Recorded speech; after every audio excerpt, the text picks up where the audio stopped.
আমি এইটো 4 নম্বৰ শিবিৰ কৰি আছোঁ আচলতে, আৰু তাৰ আগতো গুৱাহাটী প্ৰেছ ক্লাবৰ সহযোগিতাত আমি কৰিছিলোঁ।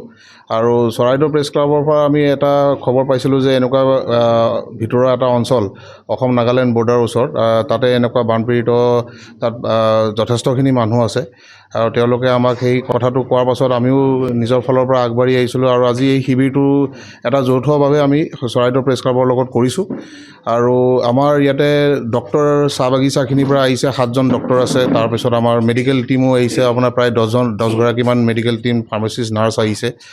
আৰু ইয়াত আমি এই স্কুলখনত কৰিব পাই আৰু ভাল পাইছোঁ, কাৰণ ইয়াতে আমি আমাৰ যিখিনি ছাত্ৰ ছাত্ৰী আছে, সৰু সৰু ল'ৰা ছোৱালী, তেওঁলোকৰো এটা স্বাস্থ্য পৰীক্ষা এটা কৰা গৈছে, আৰু তেওঁলোককো আমি সেইখিনি দিছোঁ।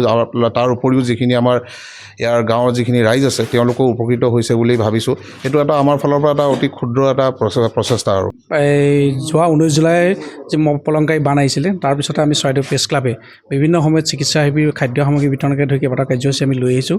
আৰু আজিও আমি এবিটাৰ উদ্যোগত আৰু চৰাইদেউ প্ৰেছ ক্লাবৰ সহযোগত অসম নাগালেণ্ড সীমান্তৱৰ্তী চিলুং পথাৰ অঞ্চলত আজি আমি এটা বিনামূলীয়া চিকিৎসা শিবিৰ আয়োজন কৰিছোঁ।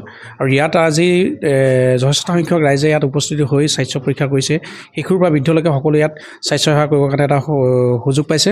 আমি আশা কৰিছোঁ যে চৰাইদেউ প্ৰেছ ক্লাব আৰু এবিটাৰে যুটীয়াভাৱে আয়োজন কৰা আজি চিকিৎসা শিবিৰটোৰ জৰিয়তে ৰাইজ যথেষ্টখিনি উপকৃত হৈছে বুলি আমি অনুভৱ কৰিছোঁ।